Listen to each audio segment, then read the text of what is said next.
Hello, good evening. നമ്മുടെ പുതിയൊരു വീഡിയോയിലേക്ക് എല്ലാവർക്കും സ്വാഗതം. കുറച്ച് ദിവസങ്ങൾക്ക് ശേഷം വീണ്ടും നമ്മളൊരു ലോങ് വീഡിയോ ആയിട്ട് വന്നിരിക്കുകയാണ്. വേറെ പ്രത്യേകിച്ച് കാണിക്കണമൊന്നുമില്ല. കുറച്ച് വിശേഷങ്ങൾ, പുതിയ വിശേഷങ്ങളൊക്കെ നിങ്ങളായിട്ട് ഷെയർ ചെയ്യാമെന്ന് വിചാരിച്ചു. പിന്നെ എന്തൊക്കെയാണ് വിശേഷങ്ങൾ? എല്ലാവർക്കും സുഖമാണെന്ന് വിശ്വസിക്കുകയാണ്. ഇവിടെ ഞങ്ങൾക്ക് കുഴപ്പമൊന്നുമില്ല, അങ്ങനെ അങ്ങോട്ട് പോകുന്നുണ്ട്. പിന്നെ ഇപ്പോഴത്തെ ഒരു വിശേഷം എന്ന് പറയുന്നത് മഴയാണ്. മഴ നിസ്സാരമൊന്നുമല്ല, ഭയങ്കര ബുദ്ധിമുട്ടാണ്.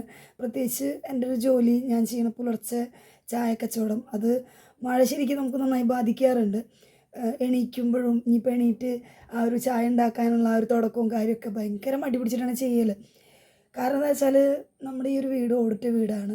ഓടിട്ട വീട് കുറ്റമായിട്ട് പറയണല്ലേടാ, എനിക്കിഷ്ടമാണ് ഈ വീട്. എനിക്ക് ഇപ്പോൾ കുറേ നാളായിട്ട് ഞങ്ങൾ നിന്ന വീട്ടിൽ ഫസ്റ്റ് ഞാനും പപ്പടു മക്കളൊക്കെ ആയിട്ട് നിന്ന സത്യാൻ്റെ വീട് ഞങ്ങൾക്ക് എല്ലാവർക്കും ഒരുപോലെ ഇഷ്ടപ്പെട്ടൊരു വീടായിരുന്നു. പിന്നെ നമ്മൾ അവിടെ നിന്ന് മാറി, പിന്നെ പിന്നെ അങ്ങനെ മാറി മാറി വന്ന വീടൊക്കെ വെച്ച് നോക്കുകയാണെങ്കിൽ ഈ വീടാണ് ഇഷ്ടപ്പെട്ട വീട് കേട്ടോ. ഞങ്ങളതിന് ശേഷം 1 2 3 3 വീടൊക്കെ മാറിയിട്ടുണ്ട്. അപ്പോൾ ആ വീടൊക്കെ വെച്ച് നോക്കുമ്പോൾ ഈ വീടാണ് ഇഷ്ടം. ഭയങ്കരമായിട്ട് ഇഷ്ടപ്പെട്ട വീട്. 4ാമത്തെ വീടാണ്. സത്യേൻ്റെ വീട്ടിൽ നിന്ന് ഇറങ്ങിയതിന് ശേഷം 4ാമത്തെ വീടാണിത്. അപ്പോൾ കൊതുകുണ്ട് കേട്ടോ നന്നായിട്ട്. അപ്പോൾ ഈ വീട് ഭയങ്കര ഇഷ്ടപ്പെട്ട വീടാണ്. പറഞ്ഞു വന്ന് വേറൊന്നുമല്ല, ഓടിട്ട വീടായതുകൊണ്ട് തണുപ്പ് ഭയങ്കര കൂടുതലാണ്. പൊതുവേ ഇപ്പോഴത്തെ ഒരു കാലാവസ്ഥ നാട്ടിലൊക്കെ ഭയങ്കര തണുപ്പാണ്. ഇപ്പോൾ നാട്ടിലത്തെ ഒരു കാലാവസ്ഥ എന്ന് പറയുന്നത് ഭയങ്കര തണുപ്പ് തന്നെയാണ്. നമ്മുടെ നാട്ടിൽ നിന്ന് ഫ്രണ്ട്സൊക്കെ വിളിച്ചാലും പറയാറുണ്ട് ഭയങ്കര തണുപ്പാണെന്നുള്ളത്. അപ്പോൾ എൻ്റെ ഒരു കാര്യം എന്ന് പറയുന്നത് പുലർച്ചെ എൻ്റെ ചായ കച്ചവടത്തിന് പോകണമെന്നല്ലേ. അപ്പോൾ രാവിലെ ഇങ്ങനെ എണീറ്റ് വരുമ്പോൾ തന്നെ തണുപ്പാണ്. ഓട് വീടാണ്, നിലം മൊത്തം ടൈൽസാണ്. അപ്പോൾ ഞാൻ എണീറ്റ പാടെന്താക്കുമെന്ന് വെച്ചാൽ വേഗം പോയിട്ട് സ്വെറ്റർ ഇട്ടിട്ടാണ് ഞാൻ വർക്ക് ഏരിയയിലേക്കൊക്കെ പോവുക. വർക്ക് ഏരിയയിലേക്കാണല്ലോ നമ്മൾ പാത്രം എടുക്കാനും വെള്ളം എടുക്കാനൊക്കെ പോകുന്നത്. അപ്പോൾ അതങ്ങനെ. അപ്പോൾ എന്തായാലും നമ്മുടെ ഈ ഒരു ചാനൽ ആദ്യമായിട്ട് കാണുന്നവരുണ്ടെങ്കിൽ സബ്സ്ക്രൈബ് ചെയ്യുക. പിന്നെ നമ്മുടെ വീഡിയോസൊക്കെ മുഴുവൻ കണ്ടിട്ട് ഇഷ്ടപ്പെടുകയാണെങ്കിൽ ലൈക്ക് ചെയ്യുക. എന്തെങ്കിലും നമ്മളുടെ അടുത്ത് പറയാനോ ചോദിക്കാനൊക്കെ ഉണ്ടെങ്കിൽ കമൻറ്റ് ബോക്സിൽ കമൻറ്റ് ചെയ്യുക കേട്ടോ. അപ്പോൾ വിശേഷങ്ങളായിട്ട് ഞാനിപ്പോൾ തൽക്കാലം വേറെ പുറത്തത്തെ വീഡിയോസായിട്ടൊന്നും എടുത്തു വെച്ചിട്ടൊന്നുമില്ല. പിന്നെ വീഡിയോ ഭയങ്കര ഗ്യാപ്പ് വരികയാണ്. എന്തെങ്കിലും ഒന്ന് എടുത്തിട്ട് ഇടാം എന്നൊക്കെ വിചാരിക്കുമ്പോൾ പറ്റണില്ല, സമയം കിട്ടണില്ല ഒന്നാമത്തെ കാര്യം. പിന്നെ പുറത്ത് പോവുകയാണെങ്കിൽ തന്നെ പെട്ടെന്ന് പോയി പെട്ടെന്ന് വരുന്നു. അപ്പോൾ അവിടെ ഒരു വീഡിയോ ചെയ്യണം എന്നങ്ങനെ വിചാരിക്കണില്ല, മറന്നു പോണ് അങ്ങനെ. അപ്പോൾ പിന്നെ ഞായറാഴ്ച, ഇപ്പോൾ ഇന്നിപ്പോൾ ചൊവ്വാഴ്ചയാണ്, ഇന്നലെ തിങ്കളാഴ്ച, മിനിഞ്ഞാന്ന് ഞായറാഴ്ച, അന്നത്തെ ദിവസമല്ല അതിൻ്റെ മുന്നത്തെ ഞായറാഴ്ച ഞാൻ അമ്പലത്തിൽ പോയിട്ടുണ്ടായിരുന്നു, കൃഷ്ണൻ്റെ അമ്പലത്തിൽ. അപ്പോൾ ആ ഒരു ചെറിയൊരു വീഡിയോ ആണ്, കുട്ടി വീഡിയോ ആണ്, അത് ഞാൻ ഇതിലേക്ക് ആഡ് ചെയ്യുന്നുണ്ട്.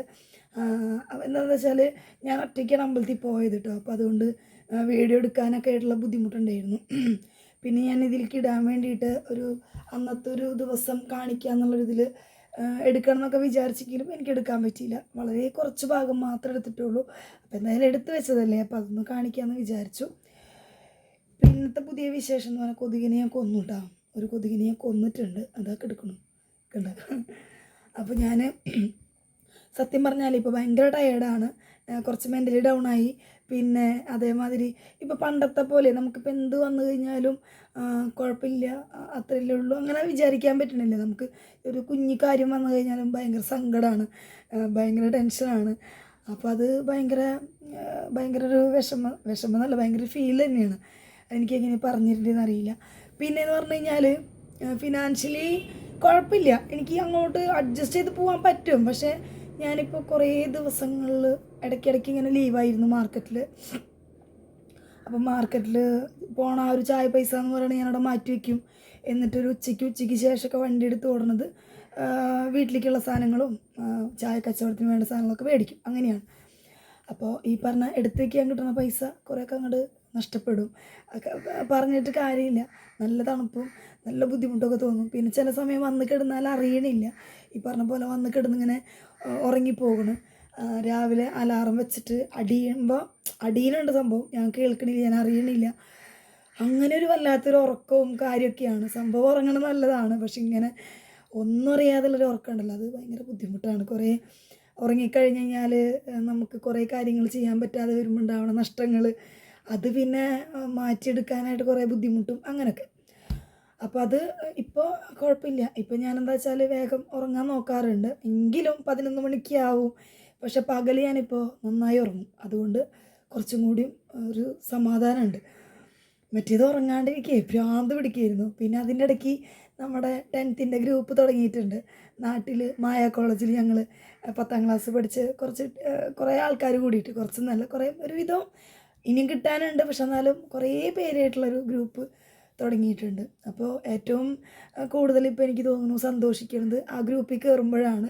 അവരായിട്ടൊക്കെ സംസാരിക്കുമ്പോൾ നമ്മൾ പഴയ കാലത്തിലേക്ക് പോണ്, പിന്നെ നമ്മുടെ കുറേ കാര്യങ്ങൾ നമ്മൾ മറന്നു പോകുക എന്നൊക്കെ പറയില്ലേ, അങ്ങനെയൊക്കെ.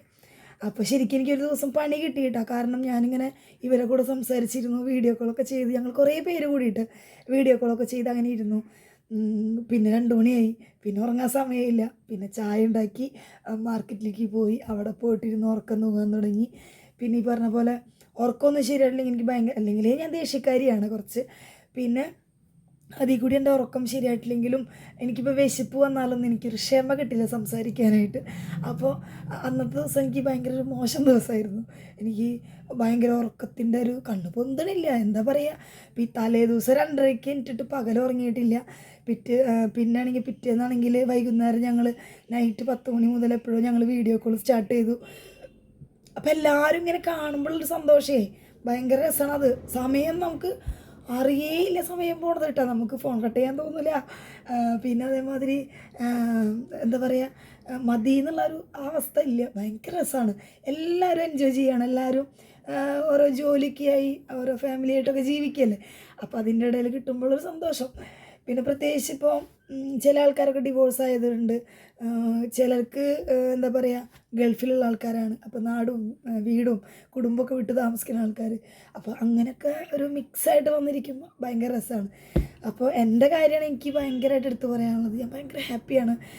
പിന്നെ അത് എന്തെന്നാ പറയുക, എനിക്കെന്തോ ഭയങ്കര സമാധാനമാണ്. ഞാൻ ഈ ഗ്രൂപ്പ് തുടങ്ങിയതിന് ശേഷമൊക്കെ എനിക്ക് വല്ല സങ്കടമോ സന്തോഷമൊക്കെ വന്നാലും ഞാൻ എന്ത് വന്നാലും ഗ്രൂപ്പിൽ എല്ലാവരുടെ അടുത്തും ഷെയർ ചെയ്യാറുണ്ട്. എല്ലാവരുടെ അടുത്തും വെച്ചാൽ ചില ആൾക്കാർ അത്ര അങ്ങോട്ട് ആക്റ്റീവല്ല, ചില ആൾക്കാർ, പക്ഷേ ഒരുപാട് ആൾക്കാർ എപ്പോഴും ആക്റ്റീവാണ്. അപ്പോൾ നമ്മളെപ്പോഴും അങ്ങോട്ടും ഇങ്ങോട്ടൊക്കെ സംസാരിക്കുകയും കാര്യങ്ങളൊക്കെ ഭയങ്കര രസമാണ്, ആൺപിള്ളേരും പെൺപിള്ളേരൊക്കെ കൂടിയിട്ട്. പിന്നെ അതുമല്ല, എൻ്റെ നേരത്തെ കല്യാണം കഴിഞ്ഞത് കൊണ്ട് എനിക്ക് പിന്നെ അവരെ പിന്നെ കാണാൻ പറ്റാത്തൊരവസ്ഥയായിരുന്നു. അവരൊക്കെ പിന്നെയും കാണാറുണ്ട്, നാട്ടിൽ തന്നെയല്ലേ. ഞാനാണെങ്കിൽ കോഴിക്കോട്, എന്നെ കല്യാണം കഴിച്ച് കൊടുത്തു വിട്ട കോഴിക്കോടാണ്. അപ്പോൾ എനിക്ക് ആരെയും കാണാൻ പറ്റാത്തൊരവസ്ഥ. പിന്നാണെങ്കിൽ എൻ്റെ 10ാം ക്ലാസ്, ഞാൻ 9ാം ക്ലാസ് തോറ്റിട്ട് 10ാം ക്ലാസ് നേരെ പ്രൈവറ്റായിട്ട് അമ്മ കൊണ്ട് ചേർത്തിയതാണ്. അപ്പോൾ നമ്മുടെ കൂട്ടത്തിലുള്ള ഒട്ടുമിക്ക ആൾക്കാരും അങ്ങനെ തന്നെയായിരുന്നു. അതാണ് കോളേജിൽ പോയിട്ട് നമ്മൾ പ്രൈവറ്റായിട്ട് പഠിച്ചത്. അപ്പോൾ NIOS ഓപ്പൺ സ്കൂളാണ് ചെയ്തേക്കണേ. അപ്പോൾ 10ാം ക്ലാസ്സിൽ നേരെ കൊണ്ടുപോയി ചേർത്തി. അതായത് 9ാം ക്ലാസ് തോറ്റിട്ട് 2ാമത്തെ വർഷം 9ൽ ഇരുത്തിയില്ല. 2ാമത്തെ കൊല്ലം നമ്മൾ കറക്റ്റ് 10ൽ പഠിക്കേണ്ട അതേ ടൈമിൽ തന്നെ നേരെ മായയിൽ കൊണ്ടുപോയി ചേർത്തി. എനിക്കിഷ്ടമല്ലായിരുന്നു പഠിക്കാനായിട്ട്. അമ്മയുടെ നിർബന്ധം കൊണ്ട് അമ്മ ഭയങ്കരമായിട്ട് ചീത്തൊക്കെ പറഞ്ഞ് അങ്ങനെ കൊണ്ടുവിട്ടതാണ്. പക്ഷേ ഇപ്പോഴൊക്കെയാണ് മനസ്സിലാക്കണത്, ഒരുപാട് പൈസ മുടക്കിയിട്ടൊക്കെയാണ് നമ്മളവിടെ പഠിപ്പിച്ചിരുന്നത് എന്നുള്ളത്.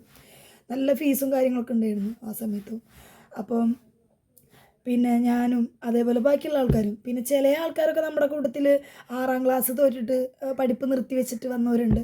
പിന്നെ അതേപോലെ 8ാം ക്ലാസ്സിൽ നിന്ന് നിർത്തിയിട്ട് വന്നവരുണ്ട്. പിന്നെ കുറേയൊക്കെ ഞങ്ങളെപ്പോലെ തന്നെ 9ാം ക്ലാസ്സിൽ നിന്ന് നേരെ 10ലേക്ക് അങ്ങനെ വന്നവരുണ്ട്.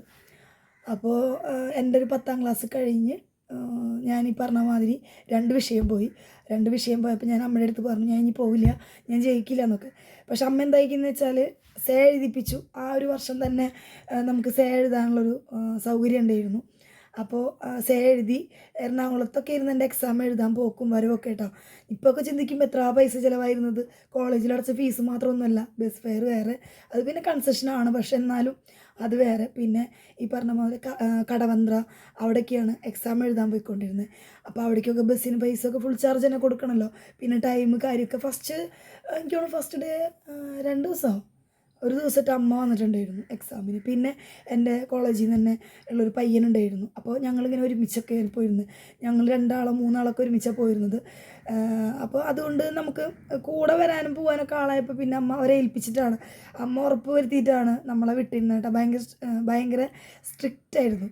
ഞാൻ ഈ ഫാസ്റ്റിൽ സംസാരിക്കരുതെന്നൊക്കെ വിചാരിക്കും, പക്ഷെ സംസാരിച്ച് ശീലമായിപ്പോയി. അപ്പോൾ ചില വാക്കുകൾ കയ്യിൽ നിന്ന് പോയിപ്പോയി. അപ്പോൾ അമ്മ പഠിപ്പിക്കാൻ അല്ലെങ്കിൽ പഠിക്കാൻ പോകുക പറയാൻ ഭയങ്കര സ്ട്രിക്റ്റ് ആയിരുന്നു അമ്മ. നമ്മൾ പോയി കഴിഞ്ഞാലൊക്കെ കറക്റ്റ് ടൈമിന് വീട്ടിലെത്തിക്കൊള്ളണം, നല്ല അടിയൊക്കെ കിട്ടും സമയത്തിന് എത്തിയിട്ടില്ലെങ്കിൽ. അങ്ങനെയൊക്കെ ആയിരുന്നു. ഞാനൊക്കെ 10ൽ പഠിക്കുന്ന ടൈമിലൊക്കെ ക്ലാസ് വിട്ട് ഞാൻ ഓടും, എന്നിട്ട് ഫസ്റ്റ് കിട്ടുന്ന ബസ്സിൽ ഓടി കയറിയിട്ട് വീട്ടിലേക്ക് വേഗം എത്തും. അങ്ങനെയായിരുന്നു. അപ്പോൾ അതൊക്കെ ഒരു കാലം. ശരിക്കും അതൊക്കെ ആലോചിക്കുമ്പോൾ ഒരു ഭയങ്കര സന്തോഷവും ഭയങ്കര ഒരു നഷ്ടബോധമൊക്കെ തോന്നുന്നു കേട്ടോ. എന്നുവെച്ചാൽ അന്ന് ഈ ഒരു പഠിത്തത്തിൻ്റെ വാല്യൂ ഒന്നും അറിയണില്ലല്ലോ. അപ്പോൾ പറഞ്ഞു വന്നത്, തൊണ്ടയിൽ വെള്ളം പറ്റി. അപ്പോൾ പറഞ്ഞു വന്നത് എന്താണെന്ന് വെച്ചാൽ 2 മാസമല്ല 2 എക്സാം പോയി എന്ന് പറഞ്ഞല്ലോ. അത് അപ്പം തന്നെ എഴുതി. ഈ NIOSൻ്റെ എക്സാം എന്ന് പറയുന്നത് നമ്മൾ ഏത് കോഴ്സ് പഠിക്കുകയാണെങ്കിലുണ്ടല്ലോ, എനിക്ക് തോന്നുന്നു ഞങ്ങളൊക്കെ പഠിക്കുന്ന ടൈമിലൊക്കെ 10ാം ക്ലാസ്സിൻ്റെ അങ്ങനെ തന്നെയായിരുന്നു. ഞാൻ പിന്നെ +1 +2 ചെയ്തത് കോഴിക്കോട് വന്നിട്ടാണ്. അപ്പോൾ ഈ സംഭവമൊക്കെ ചെയ്യുമ്പോൾ, ഈ കോഴ്സൊക്കെ ചെയ്യുന്ന സമയത്ത് നമുക്ക് 5 വർഷം വരെ അതിൻ്റെ ആ ഒരു കാർഡ് വാല്യൂ ഉണ്ട്. നമ്മുടെ ഈ NIOSൻ്റെ ഒരു കാർഡുണ്ട്, അതിന് വാല്യൂ ഉണ്ട്. ഈ 5 വർഷത്തിനുള്ളിൽ നമുക്ക് സമയമുണ്ട് ഫെയിലായ എക്സാമൊക്കെ എഴുതിയെടുക്കാനായിട്ട്. അങ്ങനെ ഞാൻ ഫസ്റ്റ് ആ ഒരു പഠിച്ചുകൊണ്ടിരിക്കുന്ന വർഷം തന്നെ ഫെയിലായിട്ട്, നമ്മൾ എക്സാം എഴുതിയിട്ട് ഫെയിലായല്ലോ 2 വിഷയത്തിൽ. ആ ഒരു വർഷം തന്നെ എനിക്ക് എക്സാം എഴുതാൻ പറ്റി. 2 വിഷയം ഞാൻ എഴുതി. പക്ഷേ ഞാൻ അമ്മയോട് പറഞ്ഞു ഞാൻ തോൽക്കും, എനിക്ക് ഭയങ്കര ബുദ്ധിമുട്ടൊക്കെ ആയിരുന്നു എന്ന്. അപ്പോൾ അമ്മ എന്താക്കിയെന്ന് വെച്ചാൽ, ഞങ്ങളുടെ തൊട്ട് കിഴക്കലെ ശോഭേച്ചിയുണ്ട്, പുള്ളിക്കാരത്തിക്ക് ബ്യൂട്ടി പാർലറുണ്ട് ചേറ്റുവയിൽ, ലാഫെയർ അങ്ങനെ എന്തോ ആണ്, ലാഫെയർ. അപ്പോൾ അവിടെ തന്നെ ബ്യൂട്ടീഷ്യൻ പഠിക്കാനായിട്ട് പറഞ്ഞു വിട്ടു. അന്നും എനിക്ക് ഈ ഒരു കോഴ്സിൻ്റെ വാല്യൂ എനിക്കറിയില്ല കേട്ടോ. കാരണം ഇന്നിപ്പോൾ ഒരുപാട് ആളുകൾ ബ്യൂട്ടീഷ്യൻ കോഴ്സ് പഠിക്കുകയും അതുകൊണ്ട് നന്നായി ജീവിക്കാനൊക്കെ പറ്റുന്നുണ്ട്. പക്ഷെ അന്നും എനിക്കത് ഭയങ്കര ബുദ്ധിമുട്ടായിരുന്നു. എൻ്റെ വിചാരം ബ്യൂട്ടീഷ്യൻ പഠിക്കാനൊന്നുമില്ല, കുറേ മേക്കപ്പ് അത്രയേ ഉള്ളൂ. പക്ഷെ അങ്ങനെയൊന്നുമല്ല. അവിടെ ചെല്ലുമ്പോൾ നമുക്ക് നോട്ട് എഴുതാനുണ്ട് നന്നായിട്ട്, ചെയ്യാനുണ്ട് നന്നായിട്ട്, ചെയ്തു നോക്കാനുണ്ട്. അപ്പോൾ അത് ശരിക്കും എനിക്ക് അവിടെ എത്തിയപ്പോൾ ഇതിപ്പോൾ പോയതിനെക്കാട്ടും വലിയ ഒരു കുരിശായല്ലോ ഇപ്പോഴത്തേന്ന് ഞാൻ ചിന്തിച്ചു പോയി. അപ്പോൾ ഞാൻ അവിടെ ഒരു 2 ആഴ്ച ചേറ്റുവയിൽ ലാഫെയറിൽ ഞാൻ 2 ആഴ്ചയെ പോയിട്ടുള്ളൂ. നമ്മുടെ തൊട്ട് കിഴക്കിലാണ് ശോഭിച്ചിട്ട് വീട് കേട്ടോ. അവരുടെ ഷോപ്പിലേക്കാണ് നമ്മൾ പോണത്. അപ്പോൾ എനിക്ക് സത്യം പറഞ്ഞാൽ അവിടെ പോയിട്ട് ഇരുന്ന് ഉറക്കം തൂങ്ങാനൊക്കെ തുടങ്ങി. ഇപ്പോൾ ഈ നോട്ട് എഴുതാമെന്ന് പറയുമ്പോൾ അവർ കുറേ മലയാളവും കുറേ ഇംഗ്ലീഷൊക്കെ മിക്സ് ചെയ്തിട്ട് തന്നെയാണ് നമുക്കൊണ്ട് എഴുതിപ്പിക്കുക. അപ്പോൾ എനിക്കൊക്കെ ഭയങ്കര ബുദ്ധിമുട്ടായിട്ട് തോന്നി, കാരണം പഠിക്കാൻ മടിയായിരുന്നല്ലോ അതുകൊണ്ട്. പിന്നെ അങ്ങനെ അത് 2 ആഴ്ച പോയിക്കൊണ്ടിരിക്കുമ്പോൾ എന്താ പറയുക, റിസൾട്ട് വന്നു, പാസ്സായി, എക്സാം പാസ്സായി. അപ്പോൾ അത് നല്ല മാർക്ക് ഉണ്ടായിരുന്നു. നല്ല മാർക്ക് എന്ന് വെച്ചാൽ സയൻസിൽ 65 മാർക്ക് ഉണ്ടായിരുന്നു. പിന്നെ കമ്പ്യൂട്ടറിൽ എനിക്ക് ഓർമ്മയില്ല കേട്ടോ, കമ്പ്യൂട്ടറിന് എനിക്ക് ഓർമ്മയില്ല. സയൻസിൻ്റെ ഓർക്കാൻ കാരണം എന്ന് വെച്ചാൽ, നമ്മൾ സർട്ടിഫിക്കറ്റ് കിട്ടിയപ്പോൾ ഞാൻ നന്ദൂനെ പ്രസവിച്ചിട്ട് 6 മാസം കഴിഞ്ഞിട്ടാണ് ഞാൻ ഈ സർട്ടിഫിക്കറ്റ് മേടിക്കാൻ പോണത്. അപ്പോൾ വാങ്ങി ഞാൻ തിരിച്ച് മായ കോളേജിൽ പോയി സാറുമാരൊക്കെ കണ്ടിരുന്നു. എന്നുവെച്ചാൽ എൻ്റെ കല്യാണമൊക്കെ കഴിഞ്ഞപ്പോഴത്തേക്കും 2 വർഷം എന്തോ ആയല്ലോ. അപ്പോൾ 2008 എൻ്റെ കല്യാണം. 2007 ഞങ്ങൾ 10ാം ക്ലാസ് പഠിച്ചത്. 2008 കല്യാണം എന്ന് വെച്ച് കഴിഞ്ഞാൽ പെട്ടെന്നായിരുന്നു. അതും ഒട്ടും പ്രതീക്ഷിക്കാത്തൊരു കല്യാണമായിരുന്നു. എന്നോട് ഇപ്പോഴും കുറേ പേര് ചോദിക്കാറുണ്ട് പ്രേമിച്ച് കെട്ടിയതാണെന്ന്. ഒരിക്കലല്ല. എൻ്റെ ചേച്ചീനെയാണ്, മൂത്ത ചേച്ചീനെ, എൻ്റെ ചേച്ചീനെയാണ് പുള്ളിക്ക് ഉറപ്പിച്ചിട്ടുണ്ടായിരുന്നത്. അവർ 2 മാസക്കാലം അവർ തന്നെയായിരുന്നു. ഇപ്പോൾ എൻഗേജ്മെൻറ്റും ഫോൺ വിളിയും ഒക്കെ അവർ തമ്മിലായിരുന്നു. പിന്നെ എനിക്ക് തോന്നുന്നു ഒരു 10-20 ദിവസം എന്തോ, എനിക്ക് കൃത്യമായിട്ട് ഓർമ്മയില്ല, ഒരു 20 ദിവസം എന്തോ ഗ്യാപ്പിലാണ് എൻ്റെ കല്യാണം, മാറ്റക്കല്യാണം നടക്കുന്നത്. അപ്പോൾ എനിക്ക് തന്നെ അറിയില്ലായിരുന്നു എൻ്റെ കല്യാണം എന്നുള്ളത് പോലും. അപ്പോൾ അങ്ങനെ പെട്ടെന്ന് ഇങ്ങനെ അവർ ഇവരെ എന്താ പറയുക, നന്ദുവിൻ്റെയും കുഞ്ചൂസിൻ്റെയും അച്ഛൻ്റെ വീട്ടിൽ നിന്ന് ഇങ്ങനെ വന്ന് പറയുകയാണ് ഞങ്ങൾക്ക് സൂര്യനെ മതി എന്നുള്ളതൊക്കെ. ചേച്ചി കല്യാണത്തിൽ നിന്ന് പിന്മാറി, അതുകൊണ്ടാണ് എന്നെ കൊടുത്തത്. ചേച്ചിയുടേതായ കാരണങ്ങൾ കൊണ്ട് കല്യാണത്തിൽ നിന്ന് പിന്മാറുകയും വീട്ടിൽ നിന്ന് ഇറങ്ങിപ്പോവുകയും മാറി നിൽക്കുകയൊക്കെ ചെയ്തു. അപ്പം അങ്ങനെയുള്ളൊരു സാഹചര്യത്തിൽ അമ്മ വിചാരിച്ചത് അവരെ ഭാഗത്താണല്ലോ ഒരു നാണക്കേട്, പെൺകുട്ടിയുടെ ഭാഗത്ത് പെൺകുട്ടിയാണല്ലോ പോയത്. അപ്പോൾ അങ്ങനെ ഇരിക്കെ ഇവരിങ്ങനെ ഒരു ആവശ്യം പറഞ്ഞപ്പോൾ അമ്മ എന്നെയാണ് കൊടുത്തത്. അപ്പോൾ ഇപ്പം ഞാൻ ആലോചിക്കും, ഇപ്പോഴെന്നല്ല കേട്ടോ, ഇപ്പം അമ്മ മരിച്ചു പോയതിന് ശേഷം എന്നല്ല, ഞാനിങ്ങനെ ആലോചിക്കുമ്പോൾ എനിക്ക് മനസ്സിലാവുന്ന ഒരു കാര്യം, ചിലപ്പോൾ ഞങ്ങളൊക്കെ അച്ഛൻ നോക്കാണ്ട് അമ്മയാണ് ഞങ്ങളുടെ എല്ലാ കാര്യങ്ങളും നോക്കണതും ചെയ്തു തന്നിരുന്നൊക്കെ. അതായത് പഠിപ്പും ചിലവും നമ്മുടെ കല്യാണമൊക്കെ അമ്മയാണ് ചെയ്തിട്ടുള്ളത്. അച്ഛൻ നമുക്കായിട്ടൊന്നും ചെയ്തു തന്നിട്ടൊന്നുമില്ല. അപ്പോൾ എനിക്ക് തോന്നിയത് അമ്മ ഒരാളതെങ്കിലും കഴിഞ്ഞു പോട്ടെ എന്നായിരിക്കും അമ്മ ഉദ്ദേശിച്ചിട്ടുണ്ടാവുക, അല്ലെങ്കിൽ അമ്മ വിചാരിച്ചിട്ടുണ്ടാവുക. എന്തായാലും കല്യാണം നടത്തിയിട്ട് ഈ പറഞ്ഞ മാതിരി അത് ഞാൻ പിന്നെ അടുത്തതിൽ പറയാം കേട്ടോ. എല്ലാം കൂടി ആകുമ്പോൾ വീഡിയോ ലെങ്ത്ത് ഭയങ്കരമാവും. അപ്പോൾ അങ്ങനെയാണ് എൻ്റെ കല്യാണം കഴിയുന്നത്. എൻ്റെ കല്യാണം കഴിയുമ്പോൾ എനിക്ക് 17.5 വയസ്സാണ്. നമ്മുടെ സ്ഥിരം മെസ്സേജ് അയക്കണ അനിൽകുമാറേടൻ ചോദിച്ചിട്ടുണ്ട് കല്യാണം എപ്പോൾ കഴിഞ്ഞു എന്താണെന്നുള്ളതൊക്കെ. അപ്പോൾ എൻ്റെ കല്യാണം കഴിഞ്ഞത് 17.5 വയസ്സിലാണ്. എനിക്ക് കല്യാണം കഴിഞ്ഞ് 6 മാസം കഴിഞ്ഞിട്ടാണ് 18 വയസ്സായത്. അതും വീട്ടിൽ നന്നായി ആഘോഷിക്കുകയൊക്കെ ചെയ്തു. അമ്മയ്ക്ക് ഭയങ്കര സെൻറ്റിയായിരുന്നു. ചെറുതിലെ കല്യാണമൊക്കെ കഴിച്ച് കൊടുത്ത് വിട്ടു. പിന്നെ വിശ്വസിക്കാൻ പറ്റണില്ലായിരുന്നു വീട്ടിൽ എൻ്റെ കല്യാണം കഴിഞ്ഞു എന്നൊക്കെ. അപ്പോൾ അങ്ങനെ 19 വയസ്സിലാണ് ഞാൻ നന്ദുവിനെ പ്രസവിക്കുന്നത്. ഇപ്പോൾ നന്ദുവിന് 16ാമത്തെ വയസ്സാണ്. എൻ്റെ മോന് ഓഗസ്റ്റ് 12-ാം തീയതി വന്നാൽ 15 പൂർത്തിയായിട്ട് 16 തുടങ്ങുകയാണ് നന്ദുവിന്. എനിക്കിപ്പോൾ 35 വയസ്സായി. അപ്പോൾ അങ്ങനെ പറഞ്ഞു വന്നത് നമ്മുടെ 10ാം ക്ലാസ്സിലെ സയൻസിൻ്റെ മാർക്ക് 65 ഉണ്ടായിരുന്നു എന്നുള്ളത്. ഞാൻ സർട്ടിഫിക്കറ്റ് മാമംഗലം, എറണാകുളത്ത് മാമംഗലം അവിടെയാണ് എൻ്റെ ഓഫീസുള്ളത്. അപ്പോൾ എനിക്കറിയില്ലായിരുന്നു. ഞാനവിടെ സാറിനൊക്കെ വിളിച്ച് ചോദിച്ചിട്ടൊക്കെയാണ് ഞാൻ പോയത് കേട്ടോ. മോനെ അമ്മനെ ഏൽപ്പിച്ചിട്ട് പോയത്. എന്ന് വെച്ചാൽ അമ്മ തന്നെയാണ് പറഞ്ഞത്, അമ്മ നോക്കിക്കോളാം മോനെ, എന്നോട് പോയിട്ട് പോരെന്ന് പറഞ്ഞു. അങ്ങനെ ഞാൻ അമ്മനെ ഏൽപ്പിച്ചിട്ട് അന്ന് നന്ദു 6 മാസം കഴിഞ്ഞിട്ടുള്ളൂ. ഞാൻ പോയി സാധനം വാങ്ങി. അന്നും ഞാൻ ഒറ്റയ്ക്ക് എല്ലായിടത്തേക്കും, എനിക്കിപ്പോൾ ഭയങ്കരമായിട്ട് യാത്ര ഒന്നും ഇല്ലെങ്കിലും ഞാൻ എവിടേക്കെങ്കിലും പോവുകയാണെങ്കിൽ ഞാൻ കറക്റ്റ് പോയിട്ട് വേഗം എത്തും. പക്ഷേ എനിക്ക് സ്ഥലങ്ങളൊന്നും അങ്ങനെ അറിയില്ല. പറഞ്ഞു തരുമ്പോൾ അവിടെ പോയി അങ്ങനെ പോയി ആവശ്യം കഴിഞ്ഞ് തിരിച്ചു വരും. പിന്നെ ആ ചുറ്റുവട്ടത്ത് എന്തൊക്കെയുണ്ട് എങ്ങനെയൊന്നും ഞാൻ നോക്കില്ല. അതിപ്പോൾ ഒരാളെ വീട്ടിൽ പോയാലും അങ്ങനെയാണ്. ഇപ്പം എൻ്റെ വീട്ടിൽ പോയാലും ചില സ്ഥലങ്ങളും ചിലതൊന്നും അല്ല, കുറേയൊന്നും ഞാൻ കാണില്ല. ഞാൻ എവിടെയാണ് ഇരിക്കുന്നത് അവിടെ മാത്രം ഇങ്ങനെ ഫോക്കസ് ചെയ്ത് അങ്ങനത്തെ ഒരു ഇത്. അപ്പോൾ ഞാൻ അന്ന് ഇതുപോലെ പോയി. പിന്നെ അമ്മയ്ക്കാണെങ്കിൽ ആദ്യത്തെ പേരക്കുട്ടി നന്ദു ആയതുകൊണ്ട് ഭയങ്കര ഇഷ്ടമായിരുന്നു. ഭയങ്കരമായിട്ട് അമ്മ ഏറ്റവും കൂടുതൽ നന്ദുവിനെ തന്നെയാണ് നോക്കിയിട്ടുള്ളത്. നന്ദുവിനാണ് ഏറ്റവും കൂടുതൽ ലാളിച്ചിട്ടുള്ളത്. അതിപ്പോൾ വീട്ടിലെല്ലാവരും. പിന്നെ ആ സമയത്ത് ചെറുതിലും ചേച്ചി അങ്ങനെ ഇല്ലായിരുന്നു.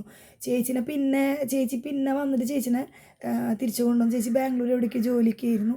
അവിടെ നിന്നൊക്കെ കൊണ്ടുവന്നു. പിന്നെ കല്യാണമൊക്കെ കഴിച്ച് വീണ്ടും എൻഗേജ്മെൻറ്റൊക്കെ നടത്തി കല്യാണം നടത്തി കൊടുക്കുകയാണ് ചെയ്തത്. ചേച്ചിക്ക് ഇപ്പോൾ കുഴപ്പമില്ല എന്നല്ല കേട്ടോ, ചേച്ചിക്ക് സുഖമാണ്, സന്തോഷമാണ്. അവർക്കും 2 മക്കളൊക്കെ ആയിട്ട് അവർ ഭയങ്കര ഹാപ്പി ആയിട്ട് ജീവിക്കുകയാണ്. നല്ല ചേട്ടനാണ്, ചേച്ചിയുടെ ഭർത്താവ് നല്ല ആളാണ്.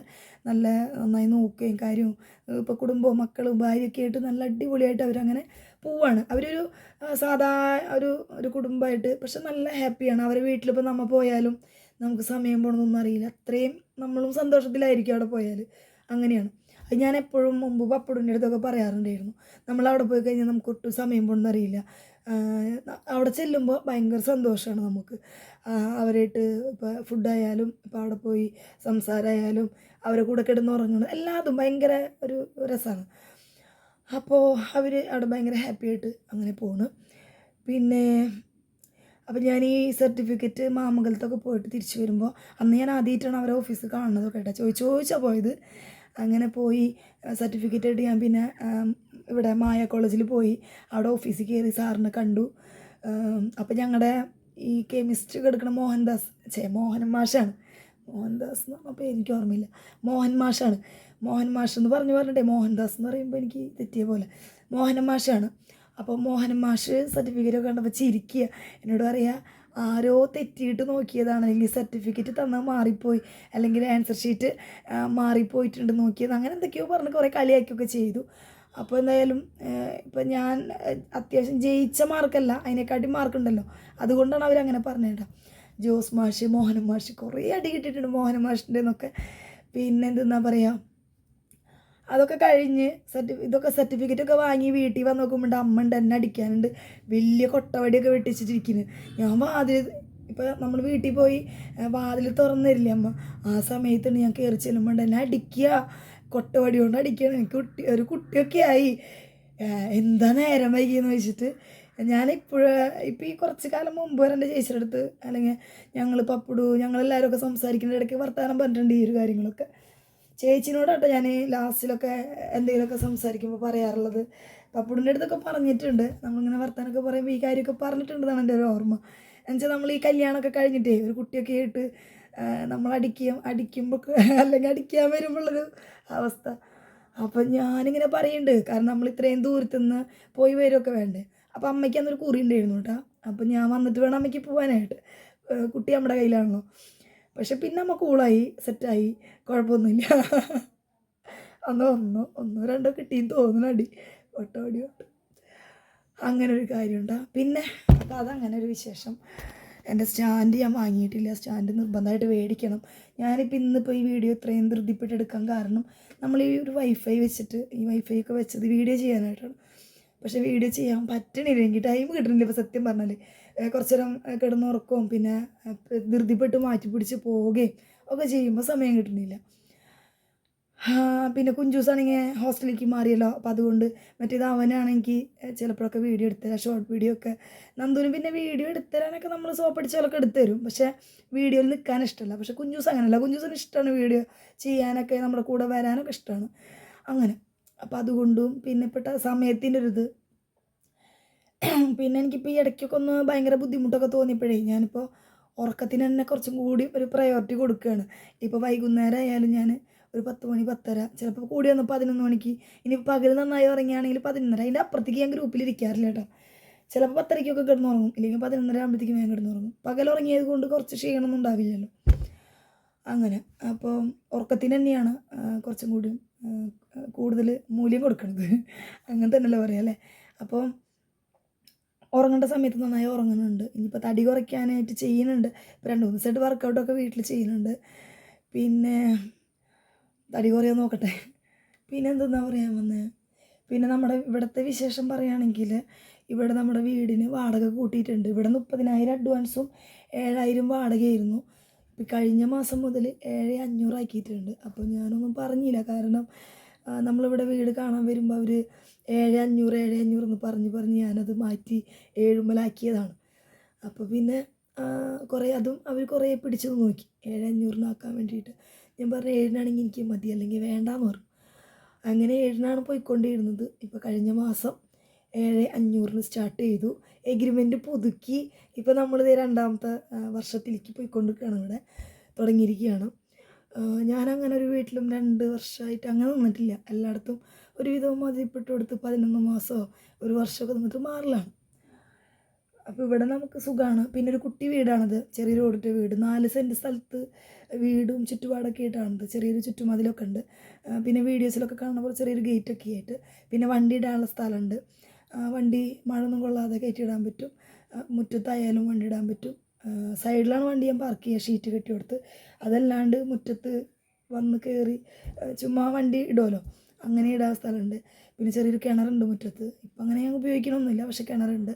പിന്നെ ഈ പറഞ്ഞ പോലെ മുറ്റമുണ്ട്. മുറ്റം എന്ന് വെച്ച് കഴിഞ്ഞാൽ എനിക്ക് എപ്പോഴെങ്കിലും, ഞാൻ സ്ഥിരം മുറ്റടിക്കില്ല, 1-2 ദിവസം കൂടുമ്പോൾ മുറ്റടിക്കുക. പക്ഷേ എനിക്ക് സന്തോഷമാണ്, ഞാൻ മുറ്റടിക്കാറുണ്ട്. വേസ്റ്റൊക്കെ കത്തിച്ച് കളയാറുണ്ട്. പിന്നെ ഈ പറഞ്ഞ മാതിരി വേസ്റ്റ് കടലാസ് കാര്യങ്ങളൊക്കെ ഉണ്ടാകും. പിന്നെ ഈ പറഞ്ഞ മാതിരി ഫുഡിൻ്റെ വേസ്റ്റൊക്കെ ഉണ്ടാകുമ്പോൾ കളയും. അത് ഇവിടെ അപ്പം തന്നെ ഇപ്പോൾ ചായ കച്ചവടം കഴിഞ്ഞ് വരുമ്പോൾ എണ്ണക്കടി കുറച്ച് ബാക്കിയൊക്കെ ഉണ്ടെങ്കിൽ ഞാനത് പിച്ചി ചീന്തി മുറ്റത്ത് വലിച്ചെറിയും. അപ്പോൾ കാക്ക, ചെമ്പോത്ത്, മൈന, അണ്ണാൻ, അങ്ങനത്തെ കുറേ സാധനങ്ങൾ വരും തിന്നാനായിട്ട്.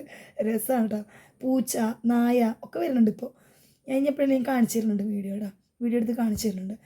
അപ്പോൾ എനിക്ക് ഭയങ്കരമായിട്ട് ഞാൻ കുറേ നേരം അത് നോക്കി നിൽക്കാറുണ്ട്. അത് എന്തെങ്കിലും തിരക്കിട്ട പണിയാണെങ്കിൽ അവിടെ വെച്ച് ഇവരൊക്കെ തിന്നണം നോക്കി നിൽക്കും അങ്ങനെ. അപ്പോൾ ഇതിനൊക്കെ എന്താ കുറച്ച് മുറ്റാവശ്യമാണ്. മറ്റേ ഫ്ലാറ്റായിട്ട് നിൽക്കുമ്പോൾ നമുക്കിതൊന്നും ചെയ്യാൻ പറ്റില്ല. പിന്നെ നമ്മുടെ ഈ ഒരു വീടിൻ്റെ ഞാൻ കാണിച്ചു തരുന്നുണ്ട്. കാരണം ഞാൻ ചിലപ്പോൾ മാറ്റുന്ന ഡ്രസ്സൊക്കെ ഇങ്ങനെ കൊണ്ട് കൂട്ടിയിടും. പിന്നെ മാതിരി അലക്കാനുള്ളത് ആഴയമെന്ന് എടുത്തിട്ട് ഇങ്ങനെ മേശമ്മ കൊണ്ടുപോയിടും. അത് ചിലപ്പോൾ മടക്കി വെച്ചിട്ടുണ്ടാവില്ല. അങ്ങനെ കുറച്ച് ബുദ്ധിമുട്ടുകളൊക്കെ ഉണ്ടാവാറുണ്ട് റൂമിൽ. അപ്പോൾ അതുകൊണ്ടാണ് ഞാൻ വീഡിയോ എടുക്കാത്തത് കേട്ടോ. അല്ലെങ്കിൽ ഞാൻ വീട് കാണിച്ചു തരുന്നുണ്ട് ഒരു ദിവസം. കാണാൻ പറ്റിയൊരു വീടാണ്, ചെറിയൊരു വീട്. ഞങ്ങൾക്ക് ധാരാളമാണ് ഇതിൻ്റെ സൗകര്യം. നമ്മൾ കയറി വരുമ്പോൾ ചെറിയൊരു കോലായിയാണ്, അവിടെ ചെറിയൊരു തിണ്ണുണ്ട് ഇരിക്കാനായിട്ട്. പിന്നെ ഇങ്ങോട്ട് കയറി വരുമ്പോൾ കുഞ്ഞൊരു ഹാളാണ്. ആ ഹാളിൽ ചെറിയൊരു മേശ ഇട്ടിട്ടുണ്ട്. ഞങ്ങൾക്ക് കണക്കാക്കിയൊരു 3 സ്റ്റൂളുണ്ട് കേട്ടോ. പിന്നെ എന്തെന്നാ, പിന്നെ ഇവിടെ നമുക്ക് ടി വി വയ്ക്കാനുള്ളൊരു സ്ഥലം. ടി വി വെച്ചാൽ തന്നെ കാണാനോ ഇരിക്കാനോ അത് പറ്റാത്തൊരു ഇതുപോലെ തോന്നി. അപ്പോൾ അതുകൊണ്ട് ടി വി നമ്മൾ മക്കൾ കിടക്കുന്ന റൂമിലാണ് വെച്ചേക്കുന്നത്. ഒരു റൂം ഇതാണ്, ഒരു റൂം അപ്പുറത്തുണ്ട്, അവിടെയാണ് മക്കൾ കിടക്കുന്നത്. ആ റൂമിൽ ഒരു അലമാരയും മറ്റേ ഗോദറേജിൻ്റെ ഒരു അലമാരയും ഒരു കട്ടിലും കിടക്കുന്നുണ്ട്. കട്ടിൽ ഞാൻ 3,000 രൂപയ്ക്ക് മേടിച്ചതാണ്, സെക്കൻഡ് ഹാൻഡ് കട്ടിൽ. പക്ഷെ നല്ല ഉറപ്പുള്ള കട്ടിലാണ്, പണ്ടത്തെ നല്ല അടിപൊളി കട്ടിലാണ്. ഇനിയും കുറേ ഉപയോഗിക്കാം. ഞാനിപ്പോൾ 4 വർഷത്തായി ഞാൻ കട്ടിൽ വാങ്ങിയിട്ട്. 4-3 വർഷം എന്തായിട്ടുണ്ട്. അപ്പോൾ 4 വർഷം എന്തായിട്ടുണ്ട്. അപ്പോൾ ഇപ്പോഴും അടിപൊളിയാണ്. ഇനിയും ഒരുപാട് കാലം അത് നിൽക്കും, അത്രയും ഉറപ്പുള്ള കട്ടിലാണ്. പിന്നെ മക്കളെ റൂമിലത്തെ അലമാര എന്ന് പറയണത് ഗോദ്റേജിൻ്റെ അലമാരയാണ്. അത് 2000 രൂപയ്ക്ക് മേടിച്ചതാണ്. നമ്മുടെ മീൻ മാർക്കറ്റിൽ നമുക്ക് വീട്ടിലേക്ക് ആവശ്യമുള്ള ഒരുമാതിരിപ്പെട്ട സാധനങ്ങളൊക്കെ സെക്കൻഡ് ഹാൻഡ് ആയിട്ട് കിട്ടും. അത് അവിടെ നിന്നല്ല, ഇപ്പോൾ കുറേ സ്ഥലത്ത് ഇപ്പോൾ ഇവിടെ കാണുന്നുണ്ട്. പിന്നെ ഈ അലമാര ഞാൻ പൈസ കൊടുത്ത് മേടിച്ചതാണ്. 6000 7000ൻ്റെ ഉള്ളിൽ എന്തോ ആയിട്ടുള്ളൂ. ഇത് പക്ഷേ എന്താണെന്ന് വെച്ച് കഴിഞ്ഞാൽ കുഴപ്പമൊന്നുമില്ല. എനിക്കിത് കണ്ടപ്പോൾ എനിക്ക് ഒരുപാട് ഇഷ്ടപ്പെട്ടു. ഇതിലിപ്പോൾ എൻ്റെ ഡ്രസ്സ് മാത്രമേ ഞാൻ വെക്കുള്ളൂ. അപ്പുറത്തെ റൂമിൽ മക്കളുടെ ഡ്രസ്സുകൾ, അങ്ങനെയാണ്. പിന്നെ മക്കൾ രണ്ടാളും അവിടെ കിടക്കും, ഞാനിവിടെ താഴത്ത് മേലെ മേലൊരു പായിരിക്കില്ലേ, അതിലൊരു തലേനും ഷീറ്റൊക്കെ ഉണ്ട്. അപ്പോൾ അതൊക്കെ വെച്ച് അവിടെ താഴത്ത് കിടക്കും, അങ്ങനെയാണ്. പിന്നെ ഈ റൂമിൽ വേറെ പ്രത്യേകിച്ചൊന്നുമില്ല. ഈ ഒരു അലമാര, പിന്നെ ഇവിടെ ഒരു മേശയിട്ടിട്ടുണ്ട് ഇസ്തിരി ഇടാനായിട്ട്. പിന്നെ ഇതിൻ്റെ മുകളിൽ ചെറിയൊരു ടേബിൾ ഫാൻ ഉണ്ട്. പിന്നെ ഈ പറഞ്ഞ മാതിരി ചെറിയൊരു ടീപ്പോയി ഇവിടെ വരുന്നുണ്ട്. ഒരു ടീപ്പോയി മക്കളെ റൂമിലുണ്ട് കേട്ടോ. അതിൻ്റെ മുകളിലാണ് നമ്മൾ മക്കളെ ബുക്കും കാര്യങ്ങളും പിന്നെ ടി വി ഒക്കെ അവിടെയാണ് വെച്ചേക്കണത്. അപ്പോൾ അങ്ങനെ. പിന്നെ അകത്തു നിന്ന് നമ്മൾ നേരെ പോണത് അടുക്കളയിലേക്കാണ്. അടുക്കള കുഞ്ഞൊരു അടുക്കളയാണ്. അടുക്കളയിൽ ഗ്യാസ് അടുപ്പും പിന്നെ ഈ പറഞ്ഞ മാതിരി ഫ്രിഡ്ജ് ഒരു മൂലക്കിലൊക്കെ വെച്ചിട്ടുണ്ട്. പിന്നെ അതേമാതിരി മിക്സി സാധനങ്ങളൊക്കെ അവിടെ സെറ്റ് ചെയ്ത് വെച്ചിട്ടുണ്ട്. പിന്നെ നമ്മൾ വർക്ക് ഏരിയയിലേക്കാണ് പോകുന്നത്. വർക്ക് ഏരിയയിലേക്ക് പോകുമ്പോൾ അവിടെ ഒരു വാഷിംഗ് മെഷീൻ ഇട്ടിട്ടുണ്ട്. പിന്നെ വർക്ക് ഏരിയ നല്ല നീളത്തിലാട്ടോ. അടുക്കള കുഞ്ഞാണ്, വർക്ക് ഏരിയ നല്ല നീളത്തിലാണ്. അവിടെ നമ്മൾ പാത്രങ്ങളും കാര്യങ്ങളൊക്കെ സെറ്റ് ചെയ്ത് വെച്ചിട്ടുണ്ട്. പിന്നെ വർക്ക് ഏരിയയിൽ തന്നെ അറ്റാച്ച്ഡ് ബാത്റൂമാണ്. അപ്പോൾ ഇത്രയാണ് ഈ ഒരു വീട്ടിലുള്ളത്. ഞങ്ങൾക്ക് ധാരാളമാണ്, ഞങ്ങൾ മാത്രമല്ലേ ഉള്ളൂ. പിന്നെ മുറ്റം ഒക്കെ ഉണ്ട്. അപ്പോൾ ഇതൊക്കെയാണ് വിശേഷങ്ങൾ. പിന്നെ വേറെ വിശേഷങ്ങൾ എന്തെന്നാ, പിന്നെ എടുത്ത് പറയേണ്ട കാര്യം, എൻ്റെ കാല് പണിയായി. വളം കടിച്ചിട്ട് മാർക്കറ്റിലേക്ക് പോകുമ്പോൾ അവിടുത്തെ ചളിയും വെള്ളവും കാര്യങ്ങളൊക്കെ ആയിട്ട് കാല് നന്നായിട്ട് നീറ്റെടുക്കാൻ തുടങ്ങിയപ്പോഴാണ് ഞാൻ കാലിൻ്റെ അടി നോക്കണത് ഇന്നലെ. അപ്പോൾ കുഞ്ഞ് ഇങ്ങനെ പുഴുക്കുത്ത് പോലെ ഇങ്ങനെ ആയിട്ടുണ്ട്. പിന്നെ ചില സ്ഥലത്ത് ഇങ്ങനെ ചെറിയ പീസ് പോയിട്ടുണ്ട്, കുഞ്ഞു മുറിവ് പോലെ ഉണ്ട്. പിന്നെ വളം കടിച്ചാലുണ്ടാവില്ല ഇങ്ങനെ തോലൊക്കെ പോയിട്ടുള്ള ആ ഒരു സംഭവമൊക്കെ. എനിക്ക് സത്യം പറഞ്ഞാൽ സങ്കടമായിപ്പോയി എൻ്റെ കാല് കണ്ടിട്ട്. കാലിങ്ങനെ നിലത്ത് വയ്ക്കും ഭയങ്കര വേദന. അപ്പോൾ അതിൻ്റെ മുന്നേ ഞാൻ ചെറുതായിട്ട് കണ്ടിട്ടുണ്ടായിരുന്നു. പക്ഷെ ഇത്രയും കൂടിയിട്ട് ഞാനിപ്പോൾ ഇന്നലെയാണ് ഞാൻ കൂടുതലായിട്ട് കാണുന്നത്.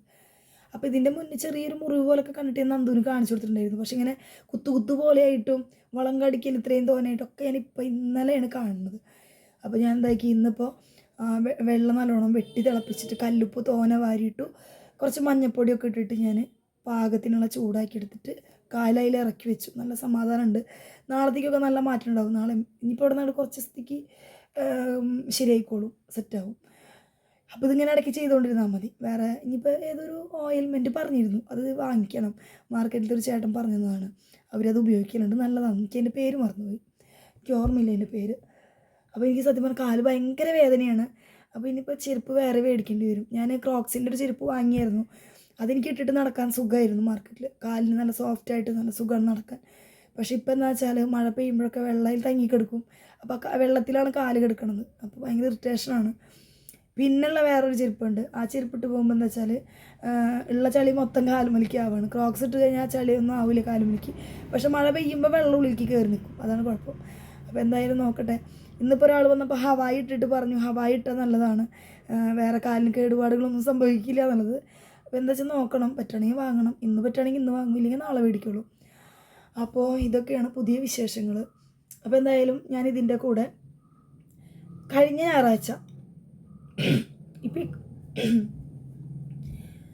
തൊട്ട് കഴിഞ്ഞ ഞായറാഴ്ച അല്ല, ഇന്നിപ്പോൾ ചൊവ്വാഴ്ചയാണ്, മിനിഞ്ഞാന്നല്ല, അതിൻ്റെ മുന്നത്തെ ഞായറാഴ്ച അമ്പലത്തിൽ പോയ വീഡിയോ ഉണ്ട് കുറച്ച്, അത് ഞാൻ ഇതിൻ്റെ കൂടെ ആഡ് ചെയ്യുന്നുണ്ട്. അപ്പോൾ പറഞ്ഞാൽ മറക്കണ്ട, ഞാൻ നിർത്തുകയാണ് വീഡിയോ. പുതിയ വിശേഷങ്ങളൊക്കെ ഇനി അടുത്ത വീഡിയോയിൽ ഞാൻ പറയുന്നുണ്ട്. പറ്റുകയാണെങ്കിൽ പുറത്ത് പോയിട്ട് കാണിച്ചു തരാം.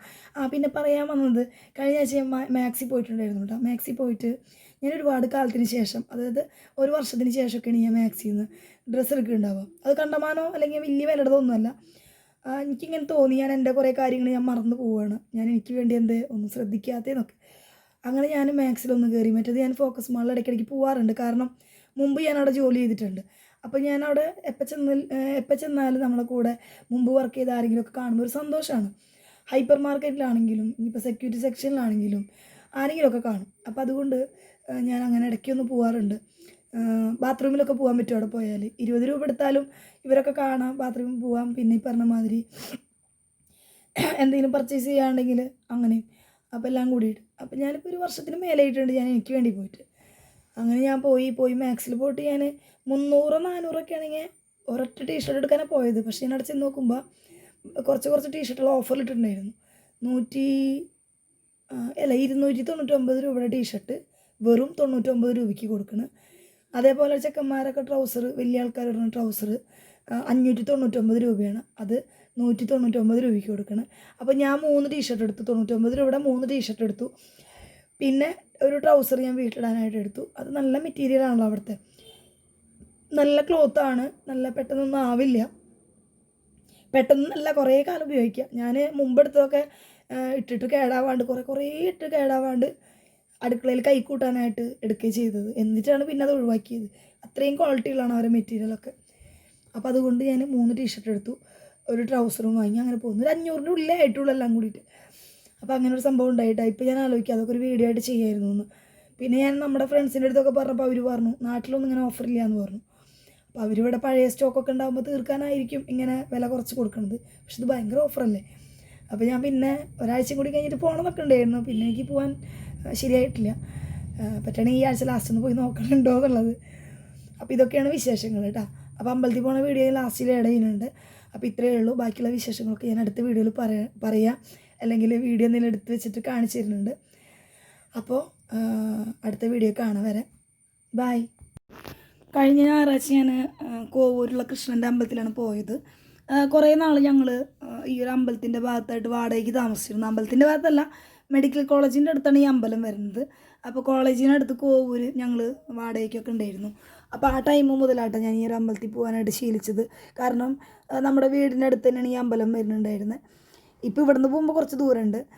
അപ്പോൾ ആ ടൈമിലൊക്കെ ഞാൻ മക്കൾ കുഞ്ഞായിരിക്കുമ്പോൾ നന്ദു അന്ന് 2ാം ക്ലാസ് 3ാം ക്ലാസ് എന്തോ ആണ്. അപ്പോൾ ഞാൻ ഇവരെ നീന്താനും കുളിക്കാനൊക്കെ കൊണ്ടുപോയിരുന്നു. നീന്താനൊന്നും അറിയില്ല, പക്ഷേ ഒന്ന് പഠിക്കട്ടെ എന്നൊക്കെ പറഞ്ഞിട്ട്. കാരണം അന്ന് കുളത്തിൽ കുറേ പിള്ളേരൊക്കെ വരുമായിരുന്നു. അപ്പോൾ ഈ കുളവും കാര്യങ്ങളൊക്കെ കണ്ടപ്പോൾ പഴയ കാര്യങ്ങളൊക്കെ എനിക്ക് ഓർമ്മ വന്നു കേട്ടോ. പിന്നെ ഞാൻ ഒറ്റയ്ക്കാണ് പോയത്. എൻ്റെ ഓർമ്മയിൽ ഈ അടുത്ത കാലത്തൊന്നും അല്ലെങ്കിൽ മുമ്പൊന്നും ഞാൻ ഒറ്റയ്ക്ക് പോയൊരു ഓർമ്മ എനിക്കില്ല. പിന്നെ നന്ദുവിനെ ഞാൻ വിളിച്ചിരുന്നു അമ്പലത്തിൽ പോകാനായിട്ട്. നന്ദു നല്ല ഉറക്കത്തിലായിരുന്നു. അപ്പോൾ പിന്നെ അവനെ ശല്യം ചെയ്യേണ്ടെന്ന് വിചാരിച്ചു. പിന്നെ നല്ല തണുപ്പല്ലേ ഇപ്പം. പിന്നെ എനിക്കാണെങ്കിൽ അമ്പലത്തിൽ പോകണം എന്നുള്ള നിർബന്ധമായിരുന്നു. അങ്ങനെ ഞാൻ അമ്പലത്തിൽ പോയി. എൻ്റെ വണ്ടി ഇതാക്കി എടുക്കണ്. എന്നത്തെയും പോലെ ഞാൻ അമ്പലത്തിൽ പോയി. എൻ്റെയും മക്കളുടെയും പേരിൽ പിന്നെ വണ്ടിയുടെ പേരിലും വഴിപാട് ചെയ്തു. എല്ലാ പ്രാവശ്യം പോയി കഴിഞ്ഞാൽ അത് നിർബന്ധമായിട്ട് ഞാൻ ചെയ്യാറുണ്ട് കേട്ടോ. പിന്നെ ഒറ്റയ്ക്ക് പോയതിൻ്റെ ഒരു വിഷമം എനിക്കുണ്ടായിരുന്നു. മക്കൾ ഒരുമിച്ചാണ് എപ്പോഴും പോവാറ്. അമ്പലത്തിലത്തെ തൊഴിലും കാര്യങ്ങളൊക്കെ കഴിഞ്ഞ് ഞങ്ങൾ നേരെ കോഫി ഹൗസിലായിട്ടാണ് പോവാറ്. ഇന്ത്യൻ കോഫി ഹൗസ് മെഡിക്കൽ കോളേജിൻ്റെ അടുത്തുള്ള അവിടെ പോയിട്ട് മസാല ദോശയും ചായയാണ് കുടിക്കാറ് പതിവ്. അപ്പോൾ ഇന്നിപ്പോൾ ഞാൻ ഒറ്റയ്ക്കേ ഉള്ളൂ. പക്ഷേ എന്നാലും എനിക്ക് മസാല ദോശ കഴിക്കണമെന്നുണ്ടായിരുന്നു. കോവൂർ ഒരു ഹോട്ടലിലാണ് കയറിയത്. അവിടെ നിന്ന് മസാല ദോശ കിട്ടിയില്ല, നെയ് റോസ്റ്റാണ് കഴിച്ചത്. പക്ഷെ നല്ല മൊരിഞ്ഞ നെയ് റോസ്റ്റ് ആയിരുന്നു. ചമ്മന്തിയും സാമ്പാറും അടിപൊളിയായിരുന്നു. അപ്പോൾ ചെറിയൊരു വീഡിയോ ആണ്, ഞാൻ ഇത്രയേ എടുത്തിട്ടുള്ളൂ സത്യം പറഞ്ഞാൽ. ഞാൻ പിന്നെ അതൊക്കെ കഴിഞ്ഞ് അതിലേ വണ്ടി എടുത്ത് ഓടാനാണ് പോയത്. വീട്ടിൽ കയറിയില്ല. ഓട്ടോ ഒക്കെ കഴിഞ്ഞ് ഉച്ചയ്ക്കാണ് ഞാൻ വീട്ടിലേക്ക് പോയത് കേട്ടോ. അപ്പോൾ ഇതും കൂടിയാണ് ഇതിൻ്റെ കൂടെ ആഡ് ചെയ്യാണ്ടായിരുന്നത്. ഇത്രയേ ഉള്ളൂ കേട്ടോ. ബായ്.